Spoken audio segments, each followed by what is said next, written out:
Good morning everyone. मैं विनीत आप सभी का स्वागत करता हूं आप सबके चैनल संदीप क्लासेस पर। जैसा कि आप सभी को पता है कि हम साइंस की प्रैक्टिस करवाते हैं और साइंस आप पढ़ते भी रहिए। आप एग्जाम देख रहे होंगे, एनालिसिस देख रहे होंगे कि साइंस और करंट अफेयर बहुत रुला रहा है। साइंस के ऐसे ऐसे क्वेश्चन पूछे जा रहे हैं जो आपको लूसेंट में कहीं ढूंढने से नहीं मिलेंगे। वो सिर्फ एनसीईआरटी में ही मिलेंगे आपको। बाकी जीके पढ़ने की कोई जरूरत नहीं। करंट अफेयर पे जितना पढ़ पाओ उतना पढ़ो। करंट अफेयर के 20 के 20 क्वेश्चन करंट अफेयर आ रहे हैं, तो करंट अफेयर पढ़ना स्टार्ट करो। जो जैसे छोड़े पड़ा था कि करंट अफेयर 3 4 5 क्वेश्चन आएंगे, करंट अफेयर नहीं पढ़ेंगे, जीके से काम चल जाएगा अपना, तो वो सब भूल जाओ। करंट अफेयर अभी जिनके पास टाइम है करंट अफेयर पढ़ते रहो, क्योंकि करंट अफेयर नहीं पढ़ोगे समझो 80 नंबर का पेपर हो जाएगा। फिर आपका 80 नंबर में 2 4 10 गलती हो जाएंगे, तो फिर आप अपने हिसाब से करिएगा। ताकि करंट अब जैसे जिनका एग्जाम 4 तक है, इस वाले फेज में है, वो लोग तो खैर अब उतना ज्यादा का ही तैयार कर पाएंगे। लेकिन जिनका सेकंड फेज में है, 12 से स्टार्ट जिनके, वो लोग करंट अफेयर अच्छे से तैयार कर सकते हैं अभी। जिन्होंने तैयार कर रखी बहुत अच्छी बात है, जिन्होंने नहीं तैयार कर रखी वो अभी तैयार कर सकते हैं। स्टार्ट करते हैं आज की क्लास को। आज क्लास बहुत ही बेहतर होने वाली है, बहुत ही बेहतर होने वाली। आपके प्रीवियस ईयर क्वेश्चन रहने वाले हैं, आपको फुल एक्सप्लेनेशन के साथ में हम बताएंगे और आप पढ़ते रहिए, बस किसी तरीके से पढ़ते रहिए। देखते हैं नेक्स्ट क्वेश्चन। आज का फर्स्ट क्वेश्चन जो अपना है वो है, निम्नलिखित में से किसके केशिकत्व एकमात्र कारण है, कारण नहीं है। जो ऑप्शन है इनमें से केशिकत्व का एकमात्र कारण नहीं है। देखो, कैपिलरी का मतलब होता है, कैपिलरी का मतलब होता है पानी का सीप के थ्रू ऊपर आना। पानी का ऊपर आना, ये आएगा कैसे? ये सीपेज के थ्रू आएगा, सीपेज के थ्रू। जैसे मान लो, जैसे आप कभी कभी ये देखते हो जैसे जो ये मेड़ बनाते हैं ना, मेड़, तो पानी कभी कभी यहाँ, जैसे यहाँ पे होता है सीज, यहाँ तक जाता है, यहाँ तक वो सीज जाता है ना, तो समझो वो पानी का जो सीपेज होके ऊपर तक पहुंचा है ना, वो समझो बाई कैपिलरी जाता है, बाई कैपिलरी, बाई केशिकत्व जाता है। इसके बहुत सारे एग्जाम्पल हैं। जैसे जो आप दीपक पहले जलाते थे, लालटेन लैंप जलाते थे, तो मिट्टी का तेल उसमें भरते थे, फिर उसके बाद में ऊपर उसमें जलाते थे, नीचे का मिट्टी तेल खत्म होता रहता था, तो वो केशिकत्व के कारण ऊपर पहुंचता था। ठीक है, जैसे आप जो पेन यूज करते थे निब वाला, तो उसमें भी केशिकत्व की वजह से होता है, वो जो लिखते हो। जैसे आप वो सोखता देखते हो ना, सोखता कभी कभी से दबाते हो तो दब जाता है, उसको किसी पानी पे अगर रखोगे तो पानी ऊपर उसको सक कर लेगा, सोख लेगा, तो वो भी केशिकत्व के कारण होते हैं। केशिकत्व के बहुत अच्छे एग्जाम्पल हैं। आप ये इसको कॉन्सेप्ट समझ लीजिए तो आप टैकल कर लोगे। तो कौन सा नहीं है? देखो, स्याही का सोखना ये तो हो गया होगा, स्याही सोख लेता है, ठीक है। भूमिगत जल के ऊपर उठना, ये तो हमने बता दिया कि पानी का जो ऊपर आ जाता है, भाई केशिकत्व आ जाता है। सूती कपड़े पर पानी के बूंदों का फैलना, इसको देख लेते हैं अभी ना। पौधे की जड़ों से इसके पत्तों तक पानी का ऊपर उठना, जो जड़ों से पानी पत्तों तक जाता है, जाइलम कहते हैं उसको, वो बाई केशिकत्व ही चलता है, तो ये भी केशिकत्व का एक एग्जाम्पल है। बट सूती कपड़े पर पानी की बूंदों का फैलना, पानी के बूंद का फैलना, तो ये केशिकत्व का कारण थोड़ी है। मान लो पानी का एक ये कपड़ा है, कपड़ा पे ऐसे बूंद पड़ गई तो ये ऐसे फैल गया, ऐसे ये फैल गया, तो ये केशिकत्व का कारण नहीं। केशिकत्व का कारण मतलब ये वो हॉरिजॉन्टल डिस्टेंस नहीं चलेगा, वर्टिकल डिस्टेंस चलेगा, ऊपर या नीचे वर्टिकल डिस्टेंस चलेगा, ठीक है। तो ये आपका केशिकत्व का कारण नहीं है। कारण नहीं है तो इसके मतलब ऑप्शन आपका सी करेक्ट हो जाएगा, ठीक है। देखते हैं नेक्स्ट क्वेश्चन। नेक्स्ट क्वेश्चन है, शरीर का वजन कहाँ कम होगा, कहाँ ज्यादा होगा, कहाँ जीरो होगा, ऐसे ऑप्शन बना के पूछा है। शरीर का वजन, अब देखो शरीर के वजन की बात करें तो देखो, जी का वजन कहाँ ज्यादा होगा, जी सबसे ज्यादा कहाँ होगा, जी मैक्स कहाँ होगा, जी मैक्स मैक्सिमम कहाँ होगा, और जी मिनिमम कहाँ होगा, जी मिनिमम कहाँ होगा, और जी जीरो कहाँ होगा, ठीक है। देखो, जी मैक्सिमम जो होगा पोल पर होगा, पोल पर होगा, और जी मिनिमम कहाँ होगा, ये इक्वेटर पर होगा। कहाँ पे? इक्वेटर पर, इक्वेटर पर, ये यहाँ पे मिनिमम होगा। ठीक है, कभी कभी क्वेश्चन ऐसे पूछता है हम इक्वेटर से पोल की तरफ जा रहे हैं तो जी का मान क्या होगा। अगर हम इक्वेटर से कहां, पोल की तरफ जा रहे हैं ना, पोल की तरफ जा रहे हैं तब जी का मान क्या होगा, आप सोच के बताओ। जब पोल पे जी का मान मैक्सिमम है तो इसके मतलब हम इक्वेटर से पोल की तरफ जाएंगे तो जी का मान बढ़ता जाएगा। तो जी का मान क्या होगा, इंक्रीज करता जाता है, जी का मान इंक्रीज करता जाता है, ये भी चीज याद रखिएगा। बट हम पोल से अगर इक्वेटर की तरफ आएंगे, कोई चीज मिनिमम कब होगी, वो धीरे धीरे करके मिनिमम होगी ना, धीरे धीरे करके मिनिमम होगी। मान लो इक्वेटर का मिनिमम है, पोल से मैक्सिमम है, तो वो मिनिमम कैसे हुई, उसको धीरे धीरे मिनिमम हुई। तो अगर हम पोल से इक्वेटर की आएंगे, लिख लीजिए यहाँ पे, अगर पोल से इक्वेटर की तरफ आते हैं तो जी का मान क्या होगा, घटता जाता है, जी का मान घटता जाता है। तो देखो जी का मान जहां घटेगा बढ़ेगा, डब्ल्यू उसी पे, वेट उसी पे ना डिपेंड करेगा, क्योंकि डब्ल्यू बराबर क्या होता है, एम इंटू जी। तो देखो जी बड़ा होगा तो डब्ल्यू बड़ा होगा, अगर जी छोटा होगा तो डब्ल्यू छोटा होगा। मानते हो कि नहीं, डायरेक्टली प्रोपोर्शनल रिलेशन है। तो देखो हमारा कह रहा है मनुष्य का वजन, अब देखिए पृथ्वी के सतह पर सभी जगह समान होगा, ये तो सरासर बात गलत है, क्योंकि जी का मान सभी जगह समान नहीं होता, तो भार कैसे समान होगा। ध्रुवों पर अधिकतम होगा, बिल्कुल ठीक बात कह रहा है। विषुवत रेखा पर अधिकतम होगा, नहीं, विषुवत रेखा पर जी का मान कम होता है तो भार भी कम होगा। मैदानों की तुलना में पहाड़ियों पर अधिकतम होगा, देखो मैदानों की तुलना में पहाड़ियों पर अधिक कैसे होगा, जी का मान नीचे पृथ्वी के जाओ चाहे ऊपर जाओ, पृथ्वी के ऊपर नीचे तब भी घटेगा, ये भी बात याद रखना। तो ये भी नहीं होगा, तो आंसर कौन सा होगा, आंसर होगा ध्रुवों पर मनुष्य का भार सबसे अधिक होगा, मनुष्य का भार सबसे अधिक होगा। तो आंसर आपका बी करेक्ट हो जाएगा, आंसर बी करेक्ट आपका हो जाएगा। सारी चीजें आपने समझ ली बहुत अच्छे से, नोट भी करते चलिए। देखते हैं नेक्स्ट क्वेश्चन। नेक्स्ट क्वेश्चन है, यदि एक सरल लोलक का एक सेकेंड में दोलन L and T M T उसकी ही प्रभावी लंबाई जी गुरुत्वाकर्षण जनित त्वरण समयावधि टी है तो दिया गया। अच्छा, ये आपको रिलेशन नहीं पूछ रहा, तो इसमें चाहे जैसे लिखा हो टी बराबर 2 पाई रूट अंडर एल अपान जी, ये रिलेशन आपका होता है। अब इसको याद भी रखिएगा, क्योंकि याद ऐसे इसमें बहुत सारी चीजें पूछ लेता है। आवर्तकाल, ये जो टी है आपका, इसको बोलते हैं आवर्तकाल, इसको बोलते हैं आवर्तकाल, टी आवर्तकाल है। पूछेगा आवर्तकाल किस पे डिपेंड नहीं करता है, और ऑप्शन में दे देगा क्या, मास, मतलब द्रव्यमान। द्रव्यमान इसमें है ही नहीं, कहीं पे एम कहीं पे है ही नहीं, तो उस पर डिपेंड क्या करेगा, तो ये मास पे कभी डिपेंड नहीं करता है। किस पे करेगा, एल पे करेगा और जी पे करेगा। ठीक बात है, ये पूछता है, ये रिलेशन इसका है। देखते हैं नेक्स्ट क्वेश्चन। नेक्स्ट क्वेश्चन है, चंद्रमा पर पहुंचने वाला प्रथम व्यक्ति कौन था। चंद्रमा पर पहुंचने वाला प्रथम व्यक्ति अगर जो था तो वो था नील आर्मस्ट्रांग, नील आर्मस्ट्रांग था।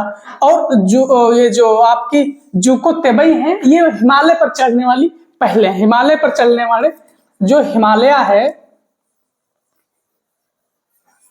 हिमालय पर चढ़ने वाले पहले फर्स्ट हैं।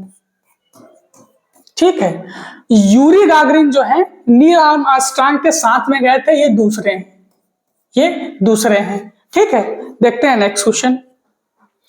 नेक्स्ट क्वेश्चन है, धूप में उपयोग होने वाले छाते, धूप में उपयोग होने वाले छाते का रंग होना चाहिए, कैसा होना चाहिए। देखो धूप में उपयोग होने वाले छाते का रंग कैसा होना चाहिए, आप अभी बताओगे। देखो ये छाता है, मान लो ये छाता है, ठीक है, ये छाता है। अब छाता हम लोग यूज काहे करेंगे, इस वजह से करेंगे, इस पे पड़ने वाला प्रकाश अंदर ना आए, अवशोषित ना हो, क्या हो, रिफ्लेक्ट हो जाए, ठीक है। तो रिफ्लेक्ट जब ही होगा जब इसका ऊपर वाला रंग कैसा कलर करेंगे, व्हाइट करेंगे। कौन सा कलर करेंगे, व्हाइट करेंगे, क्योंकि सफेद कलर अच्छा परावर्तक है, सफेद कलर अच्छा परावर्तक है, ठीक है। काला कलर अगर बात करेंगे ब्लैक की ये क्या है, ब्लैक अच्छा अवशोषक है, ये क्या है, ये अच्छा अब्जॉर्बर है, ये अच्छा अब्जॉर्बर है। तो हमको क्या चाहिए, प्रकाश की किरण पड़े और रिफ्लेक्ट हो जाए, अब्जॉर्ब करेगी तो उसके अंदर गर्मी भी लगने लगेगी, ठीक है। तो हम ऊपर की परत क्या करेंगे, व्हाइट बना लेंगे, अंदर की परत हम ब्लैक बना लेंगे, ब्लैक बना लेंगे, ठीक बात है। देख लीजिए कौन सा काला बनाएंगे, नहीं, ऊपर की परत सफेद और भीतर की ओर काला, ये ऑप्शन आप बिल्कुल सही टिक कर सकते हो, बिल्कुल परफेक्ट आंसर है। ऊपर की परत काली नहीं करेंगे, इंद्रधनुष के सभी रंग क्यों बनाएंगे, सभी रंग का कोई डिजाइन बनाना, हाँ आजकल की डेट में बनाए जाते हैं लोग, कुछ लोग पसंद भी करते हैं, खासकर लड़कियां भी बहुत पसंद करती हैं, उनको तो रंग बिरंगे अच्छा लगता है, मतलब बहुत उनके बड़े नखरे हैं भाई। देखते हैं नेक्स्ट क्वेश्चन, क्रायोजेनिक इंजनों का प्रयोग निम्नलिखित में से किसमें किया होता है। तो देखो क्रायोजेनिक इंजनों का प्रयोग किसमें होगा, ये रॉकेट प्रौद्योगिकी में होगा, किसमें, रॉकेट टेक्नोलॉजी में, रॉकेट टेक्नोलॉजी, ये रॉकेट टेक्नोलॉजी में होगा। और ये निम्न ताप, ये जो होता है ना, ये निम्न ताप की जगह यूज होता है, निम्न ताप।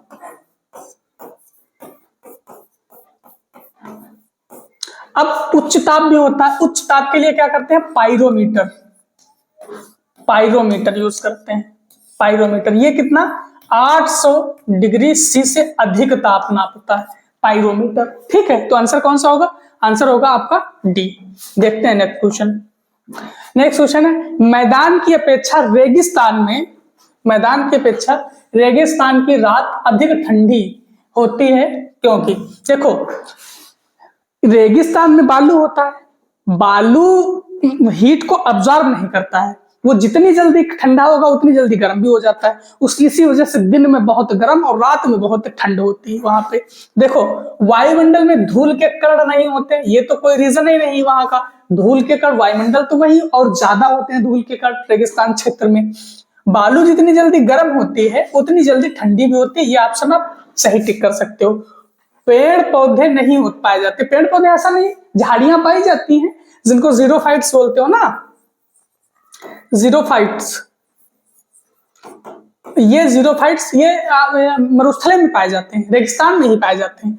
रात में वर्षा होती है ऐसा तो जरूरी नहीं, रात में वर्षा अगर वर्षा हो तो मरुस्थल का है, वो फिर रेगिस्तान तो नहीं रहेगा, अगर वर्षा ही हो वहां तो रेगिस्तान क्यों रहेगा बताओ, ठीक है। तो ये दोनों गलत है, पहला भी गलत, आंसर आपका बी हो जाएगा कि बालू जितनी जल्दी ठंडी होती उतनी जल्दी गर्म ही होती, इस वजह से वहां के दिन बहुत गर्म और रातें बड़ी ठंडी होती, ठीक है। नेक्स्ट क्वेश्चन, स्टेनलेस स्टील किसके कारण संक्षरण को रोक सकते हो, अब बताओ।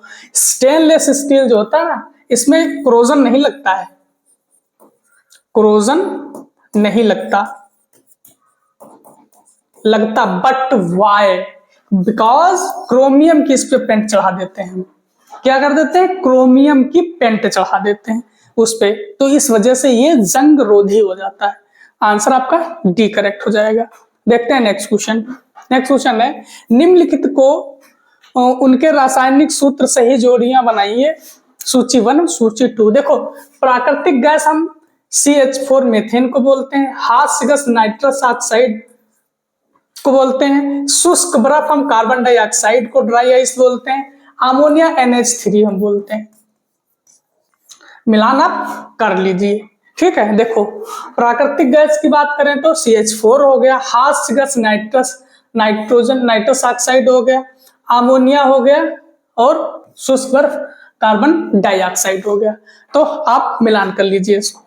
देखते हैं नेक्स्ट क्वेश्चन, नेक्स्ट क्वेश्चन है, किसी तत्व के परमाणु में 10 इलेक्ट्रॉन 10 प्रोटॉन और 12 न्यूट्रॉन है, तो उसकी परमाणविक भार कितना होगा।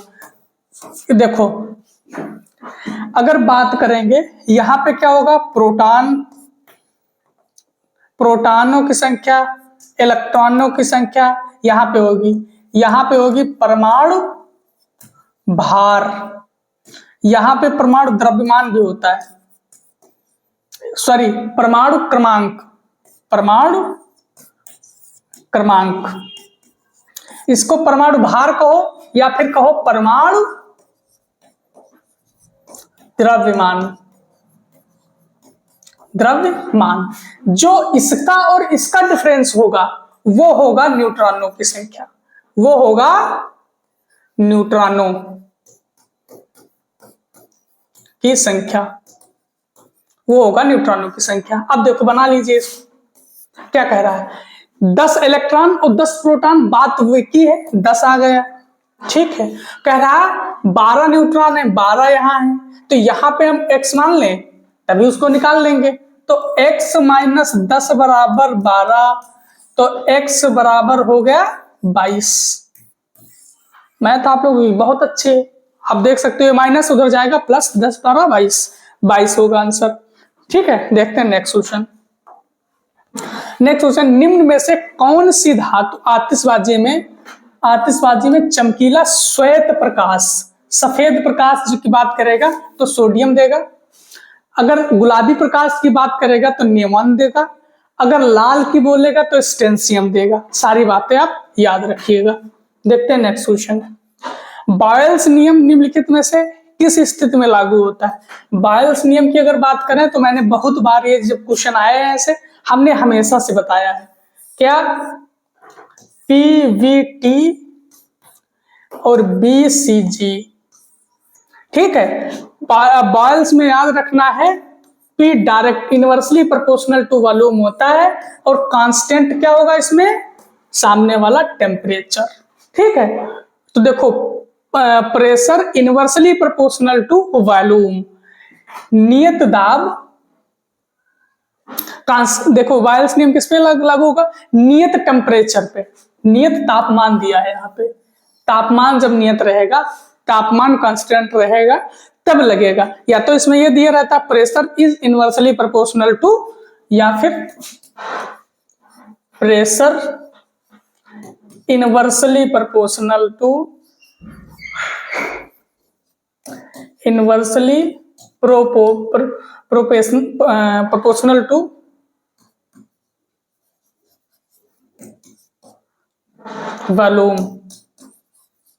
वॉल्यूम, ठीक है। या तो वो लिखा होगा या तो कांस्टेंट टेम्परेचर होगा, देख लीजिए ये कांस्टेंट टेम्परेचर है, तो आंसर आपका बी करेक्ट हो जाएगा। देखते हैं नेक्स्ट क्वेश्चन। निम्नलिखित पदार्थ में से विस्फोट के रूप में काम आने वाला पदार्थ, विस्फोट के रूप में, अब देखो डीडीटी क्या है, डीडीटी अब कीटनाशक है, हम लोग दवाई डालते हैं अपने खेतों में डालते हैं। ओजोन परत है O3, ये विस्फोटक है, नहीं विस्फोटक नहीं है। अब देखो पैरासीटामॉल की बात करें तो पैरासीटामॉल ये पीड़ाहर है, ये दर्द निवारक है, ये फीवर का अगर जैसे आता है कहीं दर्द होती तो खाई जाती। लेकिन टीएनटी की बात करें, ट्राइनाइट्रोटैल्यून, टीएनटी जो है एक ये विस्फोटक है। देखते हैं नेक्स्ट क्वेश्चन। एंजाइम्स निम्नलिखित में से बने होते हैं, एंजाइम्स किससे बने होंगे, एंजाइम्स बने होंगे प्रोटीन से, ठीक है, प्रोटीन से बने होंगे एंजाइम्स किससे बने होंगे, एमिनो अम्ल प्रोटीन से, एमिनो अम्ल प्रोटीन से बने होंगे, ठीक है। आंसर आपका बी होगा करेक्ट, एंजाइम्स एमिनो एसिड से बने होंगे, एमिनो एसिड, ठीक है। देखो कार्बोहाइड्रेट्स किसी हाल में नहीं हो सकता, न्यूक्लिक अम्ल, वसा भी नहीं।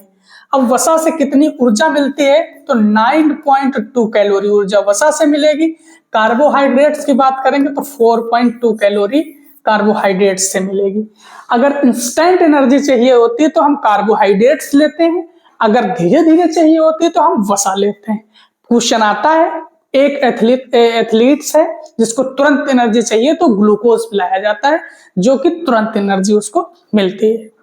नेक्स्ट क्वेश्चन, लार की प्रकृति कैसी होती है, मुंह का जो पीएच मान होता है 5.6 ऐसे रहता है। तो जब मुंह का पीएच मान उतना रहता है तो सिंपल सी बात है मुंह में ही लार रहेगी, तो वो अब 5.6 है तो 5.6 है, 7 से नीचे है तो अम्लीय नेचर का होगा। ठीक है, कैसा होगा? अम्लीय नेचर का होगा। क्षारीय देखो उदासीन नहीं होगा, उदासीन के लिए pH 7 होना चाहिए, क्षारीय के लिए मोर देन 7 होना चाहिए, उभयधर्मी के लिए तो जो अम्ल और क्षार दोनों की प्रकृति रखता हो वो उभयधर्मी है। ठीक है, तो आंसर कौन सा हुआ? आंसर हुआ आपका बी करेक्ट है। देखते हैं नेक्स्ट क्वेश्चन। मनुष्य शरीर में खून का शुद्धिकरण, मनुष्य शरीर में खून का शुद्धिकरण की प्रक्रिया को क्या कहेंगे? इसको ये दो तरीके से होता है। देखो, एक तो होता है नेचुरली, एक तो होगा नेचुरली। नेचुरली अगर होगा तो ये कौन सा करेगा? ये करेंगी अपनी किडनी। ये कौन करेगा? ये करेंगी किडनी। ठीक बात है। लेकिन अगर बाय द वे किसी की किडनी काम नहीं कर रही है, कभी कभी होता है ऐसा, नहीं किडनी काम करती, तो जिनकी किडनी काम नहीं करती हैं उनको आर्टिफिशियली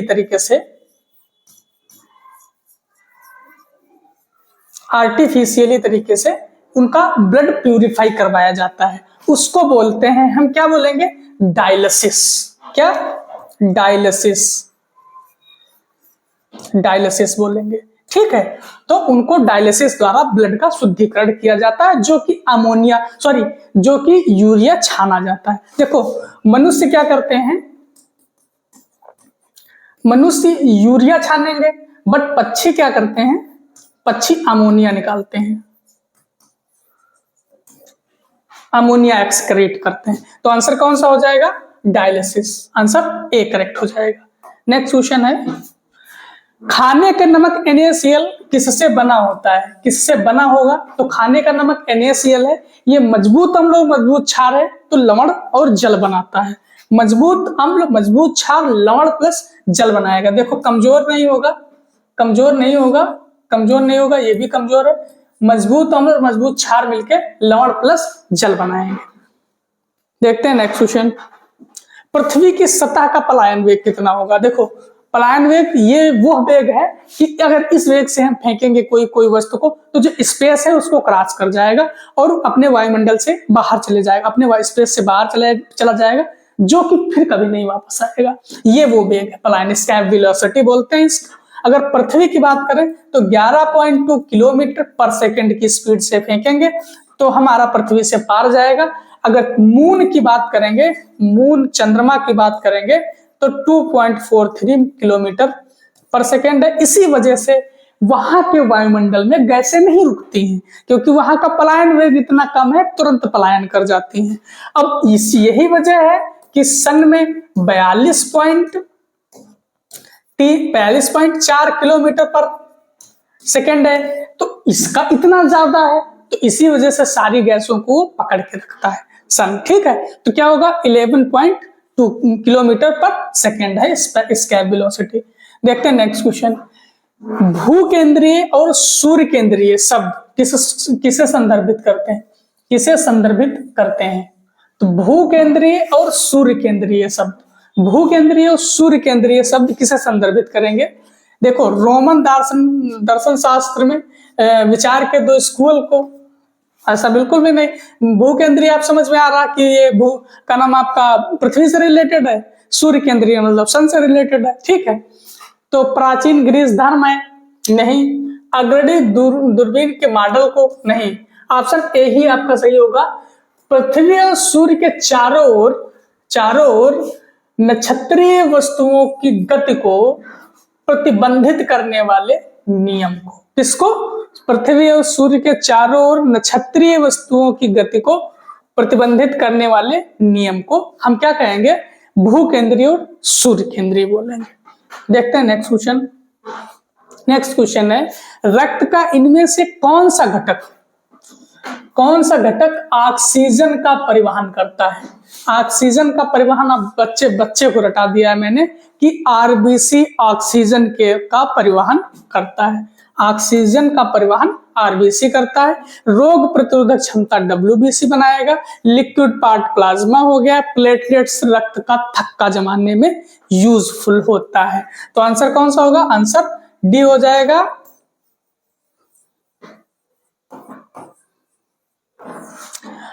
आज का सेशन अगर आपको अच्छा लगा है तो दोस्तों में अपने जरूर शेयर करिए, चैनल को सब्सक्राइब करके जरूर रख लीजिए ताकि हमारा जब वीडियो आए आपको नोटिफिकेशन मिल जाए इसका, और अपनी पढ़ाई बहुत अच्छे से करिए। Thank you.